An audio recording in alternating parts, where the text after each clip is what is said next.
दोस्तों तो इस वीडियो में बात करेंगे एबीपी इंफ्राकोन आईपीओ के बारे में। ये आईपीओ कल से ही ओपन होने वाला है, तो चलिए जानते हैं कि कंपनी का बिजनेस कैसा है, इसके फाइनेंशियल कैसे हैं, इस आईपीओ में आगे अप्लाई करना है या फिर नहीं करना है। तो इस आईपीओ के पॉजिटिव और नेगेटिव्स इन दोनों ही पॉइंट्स को देखेंगे। तो चलिए वीडियो को शुरू करते हैं। लेकिन इससे पहले कि मैं वीडियो को शुरू करूँ, अगर आप इस चैनल पर पहली बार विजिट कर रहे हैं या फिर आपने चैनल अब तक सब्सक्राइब नहीं किया है, तो चैनल को सब्सक्राइब कर लें और साथ में वीडियो को भी लाइक कर दें। तो सबसे पहले आईपीओ की डिटेल्स को देखें तो आईपीओ 13 मार्च यानी कि कल से ही ओपन होने वाला है और ये 15 मार्च को क्लोज होगा। फेस वैल्यू 10 रुपये पर शेयर है। बुकिंग प्राइस 75 रुपीज़ है और आईपीओ में 1600 शेयर्स का लॉट है। आईपीओ के साइज को देखें तो आईपीओ 52.34 करोड़ का है। तो आईपीओ का साइज तो बड़ा देखने को मिल रहा है और ये पूरी तरह से फ्रेश इशू का आईपीओ है और ये एसएमई आईपीओ है। कंपनी एनएससी एसएमई के ऊपर लिस्ट होने वाली है। इस आईपीओ में रिजर्वेशन पोर्शन को देखें तो क्यूआईबीएस के लिए 50% का पोर्शन है, रिटेलर्स के लिए 35% और एचएनआईएस के लिए 15% का पोर्शन दिया गया है। इस आईपीओ के लीड मैनेजर को देखें तो Share India Capital Services Private Limited इसका लीड मैनेजर है। Purva Share Registry India Private Limited इसका रजिस्ट्रार है और शेयर इंडिया सिक्योरिटी इसका मार्केट मेकर है। एबीपी इंफ्राकोन के बिजनेस को देखें तो ये जो कंपनी है 2009 में इस्टेब्लिश हुई है और ये कंपनी रोड प्रोजेक्ट के कंस्ट्रक्शन में काम करते हुए देखने को मिलती है।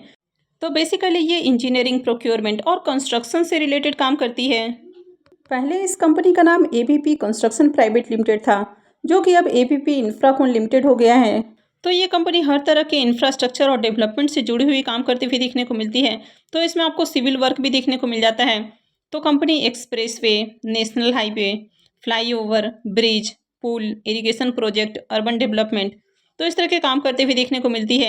इसके अलावा company hospital, warehouses, hotel और भी जो दूसरे कमर्शियल और रेसिडेंशियल प्रोजेक्ट आपको देखने को मिलते हैं, तो उनमें भी काम करती हुई देखने को मिलती है। यानी कि कंस्ट्रक्शन से जुड़े हुए बहुत तरह के काम करती है। अब ये जो कंपनी है, इस कंपनी का बिजनेस आपको तमिलनाडु में देखने को मिलता है, यानी कि वहाँ पर ही कंस्ट्रक्शन से रिलेटेड कंपनी काम करती हुई देखने को मिलती है। तो जनवरी 2024 तक देखें तो कंपनी 40 प्रोजेक्ट अब तक पूरे कर चुकी है, यानी कि 31,03,021 से भी ज़्यादा के कंपनी प्रोजेक्ट अब तक पूरे कर चुकी है और कंपनी के पास 100 से ज़्यादा एम्प्लॉयज़ भी देखने को मिल जाते हैं। तो कंपनी के बिजनेस को देखें तो कंपनी का बिजनेस अच्छा है, लेकिन कंपनी आपको सिर्फ तमिलनाडु के अंदर ही काम करती हुई देखने को मिलती है, यानी कि छोटी कंपनी है। अब कंपनी के फाइनेंशियल को देखें तो यहाँ पर कंपनी के फाइनेंशियल के नाम पर मात्र आपको 1 साल 7 महीने का ही फाइनेंशियल देखने को मिलता है। तो यहाँ पर फाइनेंशियल 23 के कंप्लीट फाइनेंशियल है और फाइनेंशियल 24 के 7th मंथ का फाइनेंशियल देखने को मिलता है। तो एसेट के अंदर देखें तो एसेट के अंदर ग्रोथ है, कंपनी के रेवेन्यू भी बढ़ते हुए देखने को मिले हैं, कंपनी के प्रॉफिट के अंदर भी इजाफा देखने को मिल रहा है, कंपनी के नेटवर्थ के अंदर भी ग्रोथ है, साथ ही रिजर्व भी बढ़ते हुए देखने को मिले हैं। और कंपनी की अगर बोरोइंग्स को भी देखें तो कंपनी के बोरोइंग्स भी काफ़ी तेज़ी से इंक्रीज हुए हैं। तो कंपनी के अगर ओवरऑल फाइनेंशियल को देखें तो कंपनी के बारे में आपको इससे ज़्यादा पता नहीं लगता है, क्योंकि किसी भी कंपनी के 1 से 1.5 साल के फाइनेंशियल को देखकर आप कंपनी के बारे में ज़्यादा पता नहीं कर सकते हैं। हालांकि एक चीज़ यहाँ पर आपको क्लियर देखने को मिल रही है कि कंपनी के ऊपर डेट काफ़ी हेवी देखने को मिल रहा है, यानी कि कंपनी के ऊपर करंट में 77 करोड़ से भी ज़्यादा का डेट है, यानी कि 78 करोड़ के अराउंड आपको डेट देखने को मिल रहा है। अब अगर इसके मार्केट कैप को देखें तो कंपनी 187.34 करोड़ का है और कंपनी के ऊपर 78 करोड़ के अराउंड आपको डेट देखने को मिल रहा है, तो डेट काफ़ी हेवी है। अगर आरओई और आरओसी नंबर को देखें तो दोनों ही नंबर अट्रैक्टिव हैं। Debt to equity ratio almost 2 के अराउंड आपको देखने को मिल रहा है, यानी कि हेवी डेट है। और कंपनी आईपीओ के जरिए जो फंड रेस करने वाली है तो उससे कर्ज का भुगतान नहीं करेगी, तो ये जो डेट है ये आगे भी कंटिन्यू रहेगा। रिटर्न ऑन नेटवर्थ को भी देखें तो ये नंबर भी बढ़िया देखने को मिल रहा है। अब इसके पी मल्टीपल को देखें तो पी मल्टीपल 11.2 का है। तो यहाँ पर भी पी मल्टीपल देखने से ऐसा लग रहा है कि कंपनी सस्ते प्राइस के ऊपर आती हुई देखने को मिल रही है।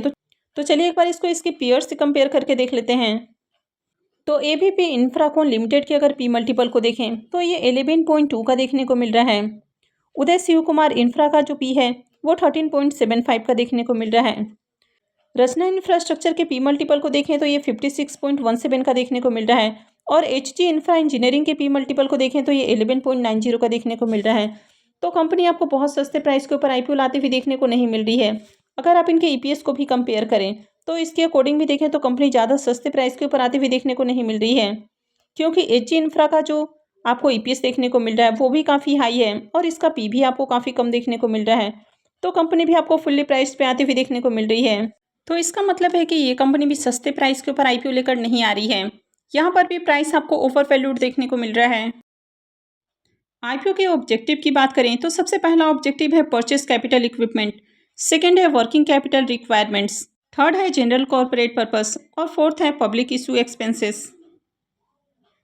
इस आईपीओ के लॉट साइज को देखें तो आईपीओ में 1600 शेयर्स का लॉट है और एक लॉट के ऊपर इन्वेस्टमेंट अमाउंट 1,20,000 रुपये रहने वाला है। अब इस कंपनी में प्रमोटर्स की होल्डिंग को देखें तो प्रमोटर्स की होल्डिंग 86.5% है और आईपीओ आने के बाद प्रमोटर्स की होल्डिंग 62.33% रहने वाली है। अब इस आईपीओ के इंपॉर्टेंट टाइम टेबल को देखें तो आईपीओ 13 मार्च यानी कि कल से ही ओपन होने वाला है और ये 15 मार्च को क्लोज होगा। आईपीओ का अलॉटमेंट डेट 18 मार्च को होने वाला है। रिफंड डेट 19 मार्च रहेगा। क्रेडिट डेट भी 19 मार्च होने वाला है और आईपीओ की लिस्टिंग 20 मार्च को होगी। तो चलिए अब इसके प्रीमियम को भी देख लेते हैं कि इसका प्रीमियम किस प्राइस के ऊपर देखने को मिल रहा है, आईपीओ में कितना प्रॉफिट हो सकता है।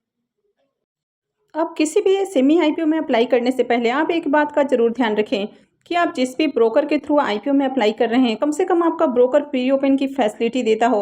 अब मान लीजिए कि आपको सेमी आईपीओ की अलॉटमेंट मिल जाती है लेकिन अगर आपका ब्रोकर प्री ओपन की फैसिलिटी नहीं देता है तो आप उसको प्री ओपन में सेल नहीं कर पाएंगे और जो सेमी आईपीओ होते हैं काफ़ी छोटे हैं तो लिस्टिंग के साथ यहाँ पर स्टॉक आपको सर्किट में देखने को मिलता है। यानी कि अगर आईपीओ की लिस्टिंग बहुत अट्रैक्टिव प्राइस के ऊपर होती हुई देखने को मिली है यानी कि बहुत अच्छा प्रॉफिट भी मिला है लेकिन उसके बाद जो लगातार स्टॉक है वो आपको लोअर सर्किट के अंदर देखने को मिलेगा तो फिर आप इसमें प्रॉफिट बुक नहीं कर पाएंगे और आपको प्रॉफिट के बजाय नुकसान होगा। तो इसलिए आप मेक श्योर करें कि आप किसी ऐसे ब्रोकर के साथ अकाउंट खोलें जहां पर आपका ब्रोकर आपको प्री ओपन की फैसिलिटी देता हो। अब जीरोधा और अपस्टॉक इन दोनों के अंदर आप प्री ओपन में आईपीओ को सेल कर सकते हैं।